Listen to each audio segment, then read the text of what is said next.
Oke, Dokter Tirta ini banyak banget yang request. Banyak banget request. Aduh, ini deg-degan ya kesini. Waduh, coy. Gede banget. Dan nggak kira di tempat segede ini isinya cuma satu orang ya. Waduh. Kadang satu, kadang bisa rame-rame lah. Oh ya gitu ya. Iya. Tapi bener nih asli plot twist. Kupikir kau tuh pendek. Oh, Di tadi pas kamera. ketemu di depannya. Kaget lah begitu ketemu. Halo Tutu Tita. Anjir gede banget coy. Aslinya ternyata 186 ya. 181. 181. Gede coy asli. Gede. Itu banyak yang bilang gitu loh. Banyak yang bilang pas ketemu di Asik kok lebih gede dibanding. Iya gede dan nggak kelihatan kalau di kamera tuh kayak kurus kecil. Pas Oh di sini. iya. Oke, saya takut main-main kali ini. Kepok kali. Ini pertanyaan jangan susah-susah ya Pak ya. Ya, Karena aman. Karena secara saldo kita berbeda jauh. Waduh. Saya mengakui dulu itu ya. Ini kali ini gue tuh podcastnya unik. Karena satu, gue jarang undang bintang tamu ke podcast. Gue hampir gak pernah podcastin orang. Oh Jadi ya? gue cuman podcastin orang yang gue bener-bener tertarik. Misalnya kayak Bang Sandi tentang investasi. Gue kayaknya podcast kayaknya gak nyampe 10 ya gue ya. Gue gak nyampe 10 nge-podcastin orang. Biasa monolog ya? Monolog, karena gue gak pernah, gue jarang tertarik sama orang. Nah tapi khusus ini gue tertarik sebenarnya dari dulu. Cuman baru ada kesempatan dan baru ada waktunya. Jadi thank you banget nih waktunya di sini. Nah mungkin kita sebelum mulai gue tuh pengen ngulik sedikit. Lu kan dulu awalnya dokter kan? Benar sampai sekarang. Nah tapi sejarah lu untuk jadi seorang pedagang, kan waktu gue sempat dengar-dengar ya di beberapa podcast. Lu bilang dulu sempat susah, sempat makan mie juga dibagi juga pernah. Benar ya. Itu kenapa awalnya jadi pedagang? Waktu itu dagangnya apa aja waktu awal-awal? Gue penasaran sisi bisnisnya dulu nih. Kalau fakta itu adalah langsung straight to the point. Ya. Bisnis pertama kali aku umur semester 1, berarti 18,5 tahun. Itu real. Itu 18,5 tahun. ya, jadi usia 18 ke 19 di tahun 2009 akhir. Saat itu in fact aku ngerasa pada waktu aku masuk dokter ego dong, kayak wah ini jurusan dengan nilai tertinggi. Jadi kalau kita pada waktu itu kedokteran umum itu adalah jurusan dengan nilai paling tinggi kalau ujian masuk. Ya. Jadi masih ego akademik, Ursulin soalnya kan SMA, tahu ada Regina Pacis, jadi pengen masuk situ. Udah begitu masuk kita di brief di kuliah pertama dan aku baru ngerti ternyata jalannya tuh maraton, panjang banget. Oke. Jadi S1 harus 3,5 tahun. Terus harus koas 2 tahun, belum kita harus internship dan harus spesialis. Aku anak tunggal nih. Bapak ibu, papa mamaku tuh orang bank, perbankan. Itu privilege pertama, itu yang nggak semua orang tahu ya. Aku ngomong di sini nih. Papa mamaku tuh orang keuangan dan sangat straight, apalagi papaku tuh dosen ekonomi. Oke, jadi orang bank dan juga dosen. Iya, dosen ekonomi. Jadi privilegeku di situ. Jadi akhirnya aku ngerasa, aduh nih kayaknya kalau maraton kayak gini, keburu orang tua aku mati, aku belum kelar-kelar. Itu realistis tuh. Oke. Jadi di semester 2 aku mulai dagang dan hal yang pertama aku jual itu power balance, Pak. Yang ini ya, yang dipakai di tangan itu ya. Iya, dan aku malah jadi distributor di Jawa Tengah. Nah itu gue pengen nanya nih, ini boleh juga sekali gue nanya ya. Power balance kan zaman kayak gue zaman SMP atau SMA waktu itu ada ya. Lu umur berapa sih? Sekarang 24. Gue 24. Anjir 10 tahun di bawahku. Iya, 10 tahun. Lo udah kaya gitu mau ngapain di sisa hidup? Ya pantes lah, gabut banget. Aduh, itu power balance itu beneran atau hoax? Enggak. Kan lu kuliah dokter kan? Enggak itu. Soalnya gue juga pas ditawarin teman gue tuh kayak ah sih ini.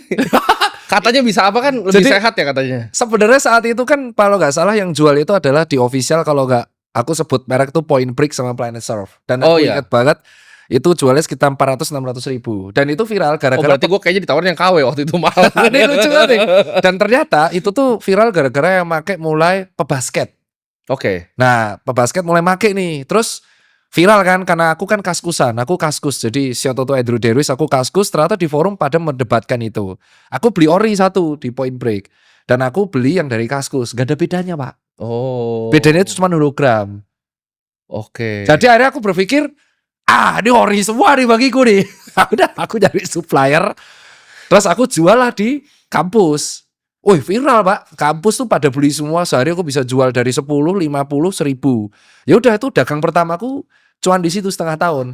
Baru di bulan ke-7 di tahun 2010 tengah udah mulai laba banyak tuh, udah bisa. Jadi aku ditanya, kapan kamu dapat cepet tiaw 100 juta pertama, itu adalah di 19 tahun. 19 tahun berarti itu zaman waktu itu kaskus. Lu berarti jualan dari kaskus. Iya, kaskus. Sama dong jual kaskus. Iya, jual kaskus tuh aku pertama, dan itu no fakta, privilege-nya adalah karena aku tidak tidak begitu kesulitan karena basic papaku adalah bank. Jadi aku muterin uang saku jadi Ya. modal gitu terus, jadi cepet. Oke. Nah, uang 100 ini jadi jual berikutnya, jual tren. Setelah power balance aku melihat kayaknya trennya mulai redup, aku jual jam monol. Oke. Jam monol tuh yang kecil-kecil. Tahu. Tahu kan warnanya Tahu. beda-beda. Sama kejadiannya. Itu Gue juga jualan jam loh dulu. ori KW-nya nggak ada beda. Iya. Udah di situ triple aku. Dari 100 jadi 150-an apa 160. Oke. Nah, habis itu di tahun 2011 aku jualan yang di situ aku kenal Mas Untung Store. Aku jual BlackBerry. Oke. Di 2011 lucu kan? Tapi juga- masih kuliah. Kita sama ya? Gue pernah jualan jam. Ini juga tentu nggak tahu nih, gue nggak pernah cerita. Gue pernah jual BlackBerry, tapi bukan BlackBerry-nya, baterainya gue jual. Oh ya? Karena baterai BlackBerry itu gampang meleduk kan dia. Iya benar. Gue pernah jualan baterainya di Aku tuh Kaskus jual dulu. BlackBerry. Jadi zaman 2011 saat itu aku punya teman, sekarang dia jadi sekolah spesialis namanya Dr. Alvin. Saat itu kan BlackBerry itu belum menjadi sesuatu yang ada distributor utama. Ya. Saat itu baru TAM, ya kan? Nah, akhirnya ya kita tuh order sendiri dari Alvin ini. Alvin itu order banyak, dia juga jual suplemen fitness. Aku bertugas menjualkan. Oke. Dari jual 1, 2, 3, 5 sampai 25. Dan yang paling laris tuh Javelin, Gemini sama Bolt. Sampai apa lah aku? Iya. Itu laba terus. Gemini yang paling murah kan? Iya, Iya, dan itu gua- laba terus. Seneng dong. Iya. Usia masih belum sampai 20, 3 kali usaha bener semua. IPK masih aman, egoku tinggi banget. Itu belum pernah gagal. Failku tuh malah menjual barang yang aku suka. Jual Oke. sepatu. Menarik. Gitu. Nah, ini berarti banyak yang hidupnya berubah karena Kaskus ya, Bro ya. Iya, jualan. Memang Jadi tak- shout out untuk Andrew Darwis. Kemarin tuh gue sempat main ke klub dia, kan dia bikin klub kan di Pick 2 tuh di Oh, Nusa. ada bikin dia. Dia bikin klub. Gue ketemu dia foto sama gue, tapi gue nggak sadar waktu itu dia. Wah, lu Gua soalnya nggak ada hangover kan? Gue nggak sadar itu dia minta foto sama gue kan. Terus gue sini, ini kayaknya yang bikin Kaskus ya. Gue bilang, bro, hidup gue berubah karena lu. Gua bilang. Sama, bener. Lakuin tuh. Kalau nggak ada Kaskus, kayaknya aku sampai sekarang tetap menjadi dokter spesialis dalam hidup biasa. Oh. Kaskus tuh ngubah hidup karena aku belajar ilmu dagang, komunikasi sama sharing di sana. Dulu kan kalau kita dagang maksimal dibatasin sundul 3 kali. Ya, Nggak boleh kita nyepam. Iya. Terus supaya aman harus ngumpulin cendol. Betul. Cendol tuh nggak boleh komen pertama, kedua. iya ketua. Harus komen rapi satu-satu. Dan di situ aku mulai kenal Mas Untung. Mas Untung dulu di Jogja. Sekarang udah gede banget dia. Dia punya toko handphone. Oke. Saat itu ada 3. Aku kecil-kecil lah jual handphone. Jual kecil aja masih kayak gitu. Iya. Dan si Mas Untung ini seangkatan sama Renan Store sama PS Store. Oke.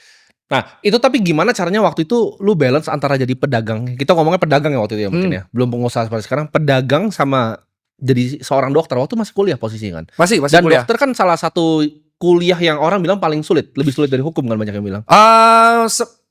Ini yang mungkin teman-teman nggak tahu. Jadi di sistem kuliah kedokteran itu sekarang nggak paket SKS, dia pakainya blok. Jadi kayak kita udah dipaketkan dan kita udah tahu jamnya tuh dari jam 7 sampai jam 5. Dan bagiku saat itu aku ngitung nggak tahu, aku baca buku. Ada satu buku yang aku baca ini terpengaruh. Jadi pas kecil aku tuh baca buku namanya A Child Called It. Dan itu yang ngarang Dave Pelzer. Nah, di hari situ aku tahu bahwa kalau orang mau kaya, ini aku nggak tahu kalau pendapat kita berbeda. Tapi kalau sama, ya puji Tuhan. Jadi kalau orang mau kaya, itu dia harus mengeluarkan effort yang lebih daripada orang lain.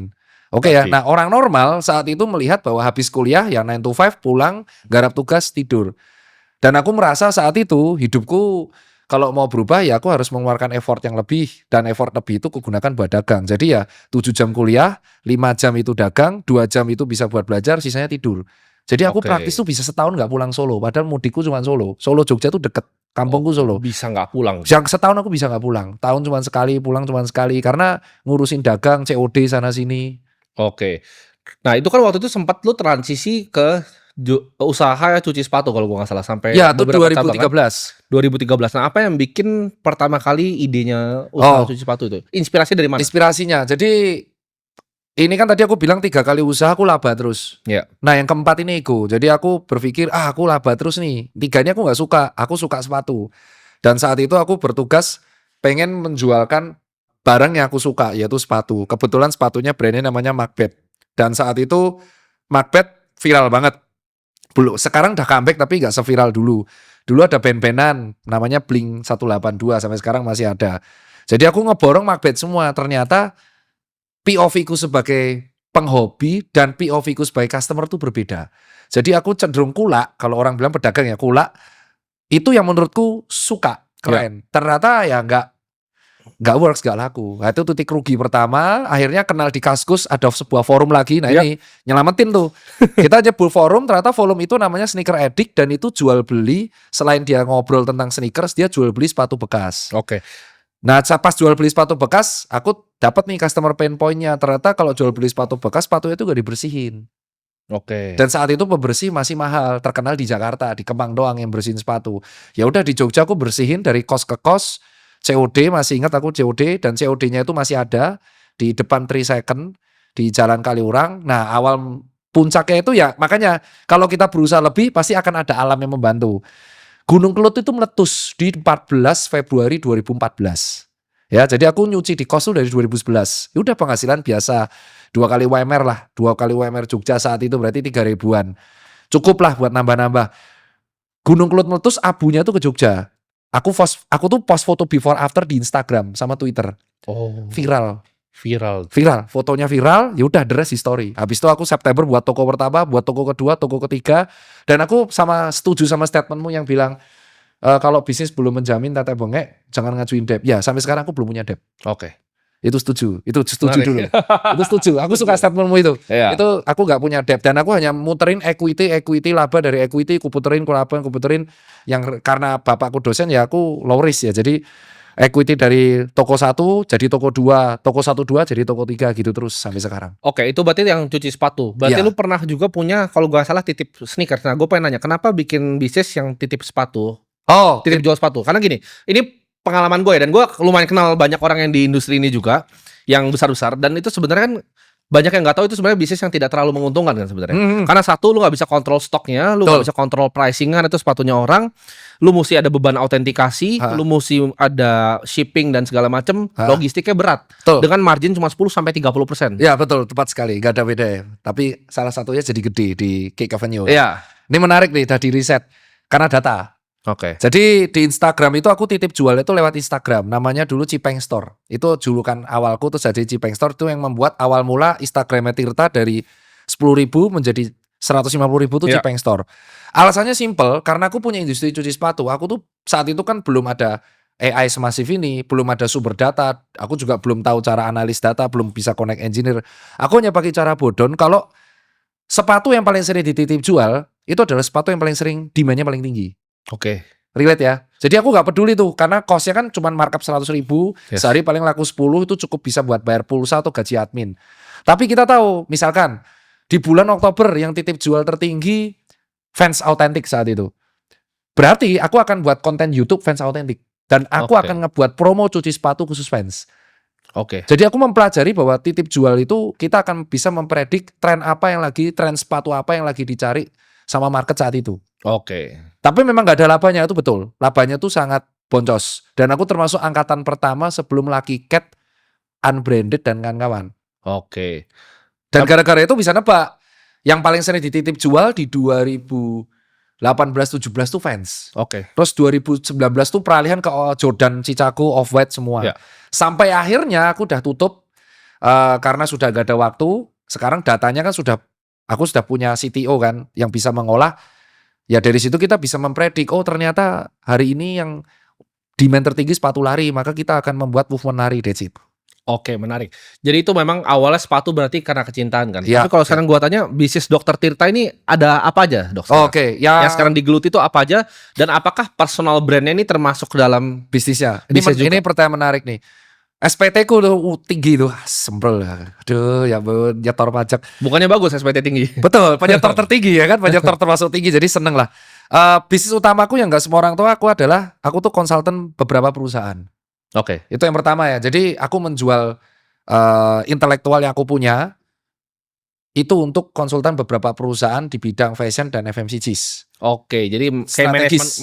manajemen consulting lah. Iya, strategis lah. Itu yang pertama dan itu memang ya karena bayarannya hour ya dan itu karena ya itu alasan kenapa pajaknya jadi progresif gede banget. Jadi yang pertama adalah aku konsultan strategis manajemen di beberapa perusahaan dan itu real. Ada berjalan udah 4 tahun. Oke. Yang kedua itu adalah justru Susan Care-nya. Itu bisnis yang harus tetap akan ada karena itu bisnis yang settle lebih dari 12 tahun di aku. Iya.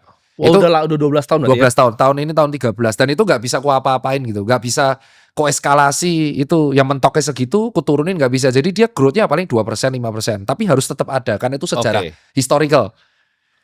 Bayi lah itu. Bayi itu nggak bisa. Itu ibarat Oke. kau punya anak pertama kau jual nggak mungkin. Oke.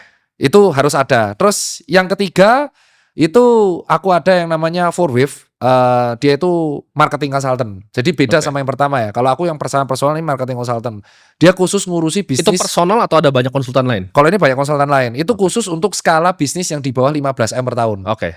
Karena kan banyak UMKM yang small medium enterprise. Kalau bayar aku langsung nggak kuat, dia bayar perusahaan-perusahaan. Ya itu si 4Wave. Terus yang keempat itu adalah aku jual beli aparel.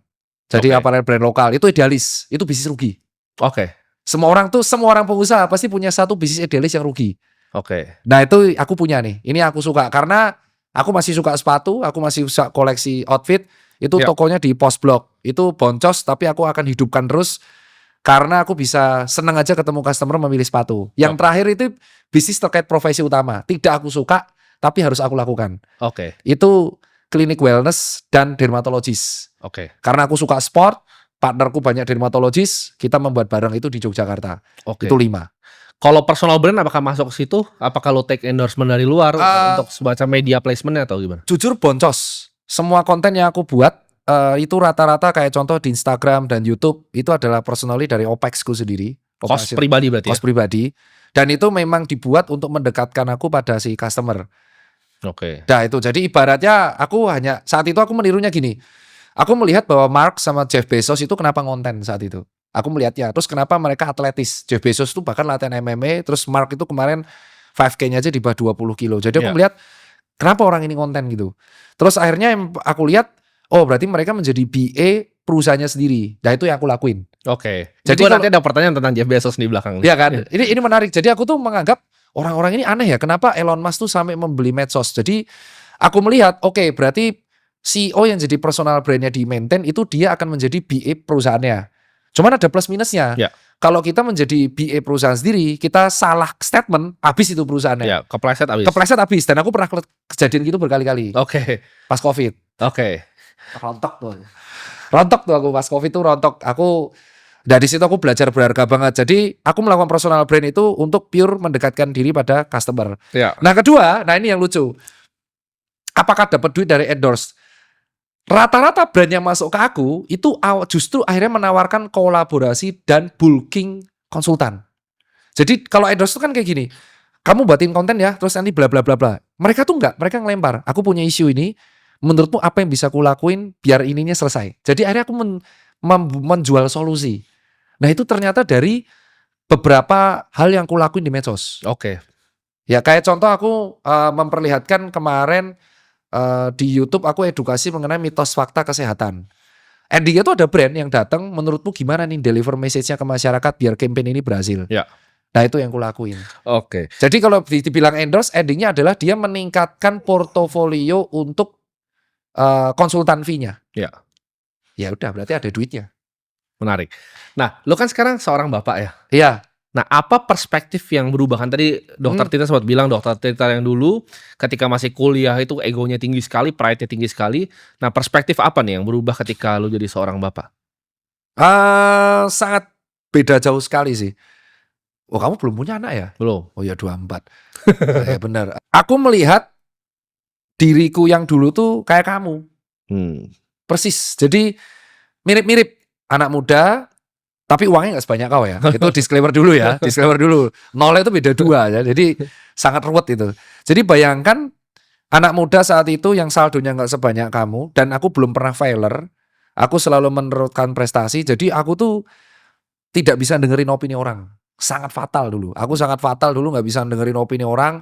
Dan aku merasa sampai sekarang pun masih sulit tapi sudah bisa terkontrol. Kalau dulu tuh unkontrol karena aku anak tunggal. Aku nggak biasa nerima salah. Ini bener bedanya. Aku nggak bisa nerima salah di akademik selalu nomor 1. Jadi aku merasa diriku harus nomor 1 terus. Oke. Itu yang dulu. Dan itu bener kejadian. Oke. Tapi yang berubah adalah ketika anakku membesar itu goalnya berubah semua. Oke. Goalnya berubah. Dan yang paling kelihatan itu adalah jika di dulu aku mengejar uang. Itu beneran aku ngejar uang, karir. karir pet, uang, saldo dan kawan-kawan. Yang ku kejar sekarang adalah legacy. Itu agak berbeda ya. Nah, legacy di sini maksudku adalah aku merasa kalau aku mati, kayak sometimes atau suatu saat nanti aku akan mati, terus uang itu akan ya udah that's it. Anakku akan dapat warisan, anakku akan selesai, kelar. Dia nggak akan mengenang aku sebagai yang menelurkan apa lah, ya udah. Ya. Jadi aku merasa harus ada legacy biar dia itu ketika dia nanti gede dia tahu aku siapa. Nah itu yang ku lakuin sekarang. Oh bapaknya itu ternyata membuat usaha. Oh bapaknya itu tetap kuliah lagi. Bapaknya akhirnya membuat health. Jadi dia tuh nanti akan struggle. Yang ku takutin kalau dia itu hanya dapat uang besar banyak banget, dia akan menjadi sosok yang sangat tidak mau untuk berusaha keras karena dia udah tahu dapat warisan gede kan. Ya. Nah itu akhirnya aku fokus untuk membangun legacy biar anakku itu tidak menjadi seperti aku yang zaman muda. Itu yang ku takutin banget. Oke, tapi apa value utama yang lu pengen tanamin justru di anak lu nih? Proses sih. Oke. Proses. Dan proses tuh semua orang tuh sekarang pengen result ya. Itu terjadi gara-gara jadi orang tuh pengen cepet-cepet merasakan kepuasan dan kekayaan, terutama cowok-cowok usia 17 sampai 24. Ya.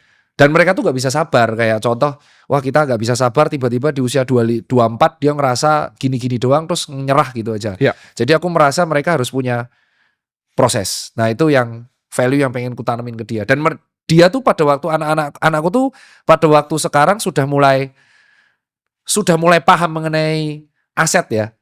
Enak ya apa? Aku nggak mau dia ngerendahin orang lain yang asetnya di bawah dia. Jadi aku selalu menerangkan kamu tuh bisa kayak gini karena